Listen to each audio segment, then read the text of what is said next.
Coming up on this special Halloween edition of Aftershock, Easton tells us the history behind carving pumpkins. Rhea whips up a sweet treat. And Taylor catches us up on all things Lightning Athletics.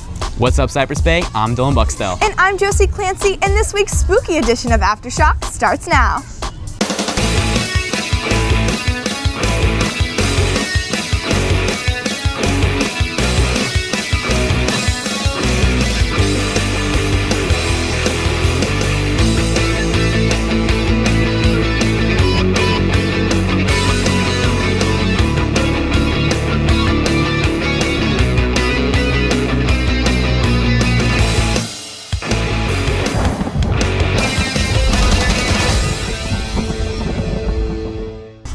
Flamingo Road Nursery was opened in 1996 by Jim Dezel, and since then it has expanded and hosted annual festivities.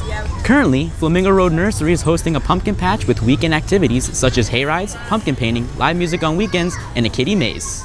When not in season, the 10-acre garden provides plants and herbs for local supermarkets such as Publix for sale. With a variety of fall activities, Flamingo Road Nursery is the perfect weekend hotspot, so make sure to stop by and get your last-minute pumpkins. Honestly, one of my favorite parts about Halloween has to be the pumpkin carving. I completely agree. But here's Easton to tell us exactly why we all follow this Halloween tradition. Pumpkins are inescapable. They're everywhere, from porches to grocery stores and terrifying chefs on TV. Pumpkin carving has been a tradition in the United States for years. But where did all this start? So I believe that people carve pumpkins for traditional reasons, family reasons, a joining of families, and then also there is Irish tradition is where it comes from, is Ireland, where they would carve pumpkins to keep the evil spirits away. I personally carve pumpkins for the pumpkin seeds because I like to roast the pumpkin seeds. Students at the Bay still carve pumpkins themselves. Because when I was really little, I saw on TV people doing it, so I really wanted to try carving a pumpkin. And then my dad was like, sure, because he also carved the pumpkins when he was little. So we went out to buy them at Walmart, and then we just carved it out using a knife. Now that I'm older, I help my cousins do it. So I cut out the eyes and the mouth and all that, and it's a lot of fun. I carve pumpkins because it helps to get everybody in the Halloween spirit. I think it's really good for the neighborhood and the community to be able to do something as a whole, trick-or-treating. It's really good for the community. So I think it's really symbolic of Halloween and helps to get everyone in the spirit. Usually I'll try and look up some kind of design online or use some kind of template. It makes it a bit easier to be able to design it. I'll usually draw it out and then I'll cut it out with a knife, and hopefully it looks good in the end. While some students do it for fun and others do it because of tradition, jack-o'-lanterns live on as a Halloween icon.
I can't wait to eat all of that Halloween candy.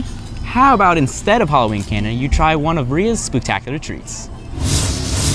What's up, guys? On this week's Halloween edition of Teen Cuisine, I'm going to be showing you how to make some spooky treats.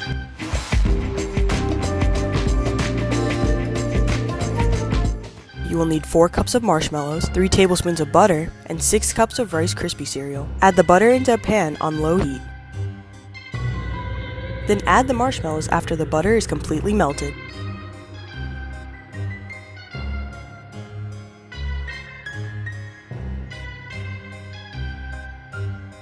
Finally, add the green food coloring to create the Frankenstein effect. Add the Rice Krispie cereal into the pan and mix together until fully combined.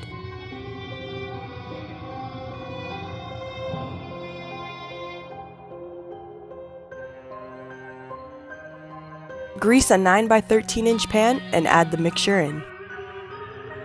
Make sure to pack it down so that it's flat and place it into the freezer until stiff. Cut them into squares and then use a Frankenstein cookie cutter to cut each square.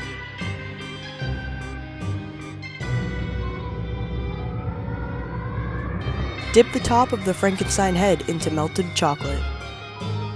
With white chocolate chips, create the Frankenstein eyes, using the dark melted chocolate to make the pupils. Then create a stitched mouth with the melted dark chocolate.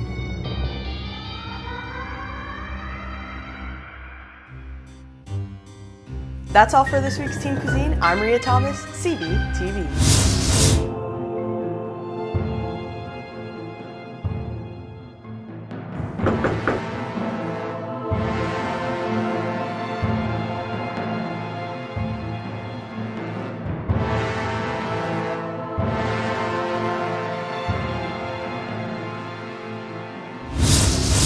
On October 14th, both LIA and SHAPE came together to hold their first annual dodgeball tournament. Students were able to create their own team and compete against each other for the chance to win 35 service hours for each player and a $60 prize. So we were trying to look for something cool and innovative, since a lot of the clubs here at Cypress, they do the soccer tournament's really popular and a basketball tournament. So we were thinking of something that's kind of retro and throwback. There was never those sports that you rarely play in middle school. So I thought dodgeball was a really fun one because I would have enjoyed having a dodgeball tournament for that, and I thought it was a very creative idea. So I said why not, and hosted the dodgeball tournament. As part of both LIA and SHAPE, Sophia worked as the head of this event and was the liaison between the two clubs. Honestly, both of them collaborated very well together. It was very 50-50. It was not a hassle whatsoever. Everything worked smoothly because we had one person taking care of the communication between the two, and Sophia has assistance from LIA and assistance from SHAPE that really helped everything come together. Each club was able to do their part in organizing this event, making it an eventful day for its participants. We were just doing it for fun because, we were all friends, and it's dodgeball. It's just a fun thing to do. Even though we lost, it was still a fun experience overall. I hope that we can sustain it and keep on doing it every year because it's a cute little event to do. With this being the first dodgeball tournament, LIA and SHAPE are already coming up with ideas for the next one. Nicholas Alvarado, CBTV. Hey Dylan, you know what's the worst? When I'm out trick-or-treating on Halloween and I go up to that bowl of candy and it's completely empty. Yeah, well, I'm actually that kind of kid who takes more than one candy. Trick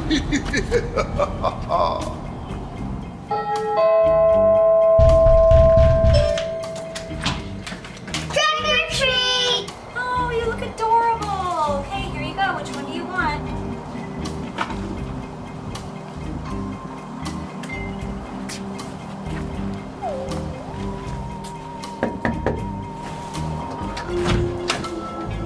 Can I help you? Yeah, give me some candy. You look a little old for this, and you're not even wearing a costume. I have something else for you. There you go. You have bad breath.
Trick or treat, smell my feet. Hi. I like your costume. Thank you. Where's your mommy? Are you here by yourself? Yeah.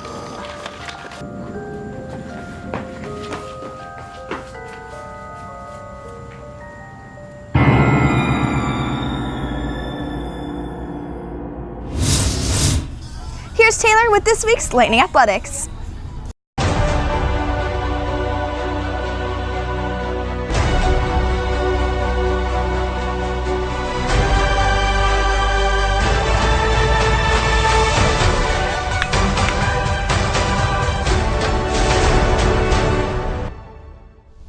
The Cypress Bay Lightning took on the Flanagan Falcons to further their 4-3 record, and Alex was there with the action. On Friday, October 18th, the Cypress Bay Lightning took on the Flanagan Falcons, resulting in an absolute blowout. Cypress put the pressure on early, with some big plays on defense, especially from the Lightning secondary, scaring the Falcons' offense. The Lightning then got to work with some help from senior wide receiver Terrius Toronto. The Lightning made progress on the ground too, with the senior running back Alejandro Andino getting on the board as well. The Lightning ended up scoring 13 points in the first quarter, and they kept the pressure throughout the game and managed to secure a 20-0 shutout win. The Lightning play Everglades on October 26th in a home matchup. Have you ever wanted to learn how to putt a golf ball like Tiger Woods? Now's your chance with this week's How To. What's up, Cypress Bay? My name's Tomas Kilakeo, and I'm here to show you how to putt a golf ball. First, read the green to see which direction the ball is going to go in. Once you form a target, align the arrow on your ball with that target. Once you've set up your stance, bring your putter back and tap it into the hole. And that's how you putt a golf ball. That's all for this week's sports. Taylor Fishman, CBTV Sports. Hey!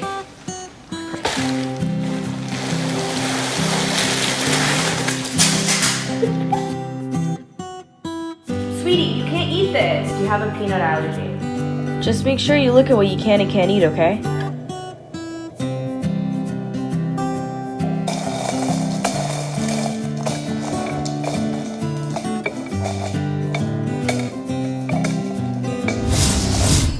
Hey Josie, did you know that we have one of the biggest UNICEF chapters in the country? Yeah, I actually did. And Ethan caught up with one of their most influential members. There are over 1,000 members in Cypress Bay's UNICEF Club, and one member truly stands out. His name is Kyle King. I'm a pessimist, so I always thought that if I contributed to a cause, it wouldn't make a difference. But by working through UNICEF and seeing all the money go to such important causes and getting kids vaccines and getting kids water and getting kids food in underprivileged countries, I really can tell that one kid in Western Florida can truly make a difference on this planet. Kyle isn't just any ordinary member. He has major impact on the success of UNICEF. So my role in UNICEF is overseeing and organizing the entirety of our financial affairs, meaning I'm looking over the collection of fundraising, buying all the goods to be handed out to each of our individual members. So anything pretty much involving money, I'm responsible for. And this is what a lifelong friend had to say. Kyle has made a huge impact on me. Kyle has taught me how to work hard because he showed me that working hard pays off. As one of the top 5% in our class, he showed me that if you work hard, you'll succeed in life. It isn't just friends that notice Kyle's hard work. It is also members within the club. Kyle's work ethic is contagious to the other board members because he started as a freshman and he's the only person to do that throughout the club for to be his all 4 years. And what other people do is they feed off of his determination and leadership, and they just follow his example around in the classroom. Without Kyle's hard work, UNICEF would not be the club it is today. Ethan Gare, CBTV.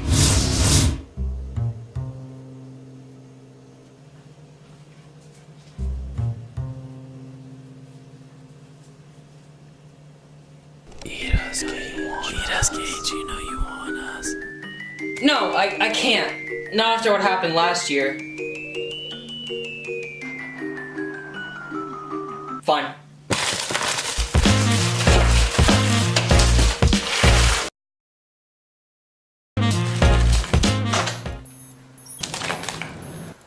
Yo, man, you ready for the gym?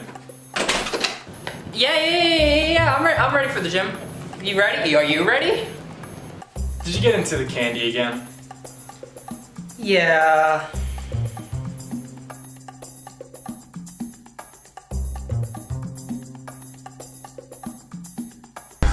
Hey Dylan, are you a fan of Halloween horror movies? Well, of course I am.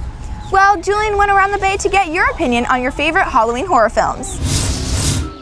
What's up, Cypress Bay? I'm Julian Bonilla, and on this week's Man on the Street, I went around campus asking you guys about your favorite horror movies and villains.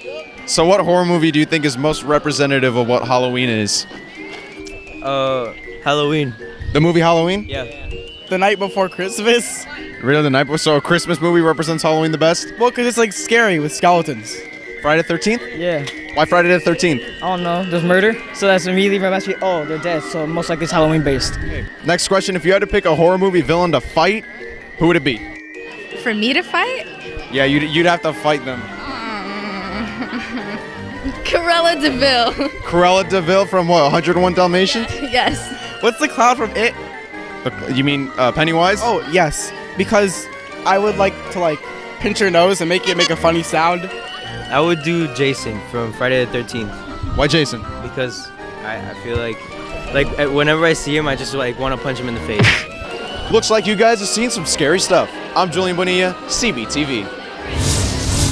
That's all for this special Halloween edition of Aftershock. If you want to watch previous episodes, you can visit us at cypressbaytv.com. And while you're at it, follow us on Twitter at Cypress Bay CBTV. I'm Dylan Buxtell. And I'm Josie Clancy. Have a happy Halloween, Cypress Bay.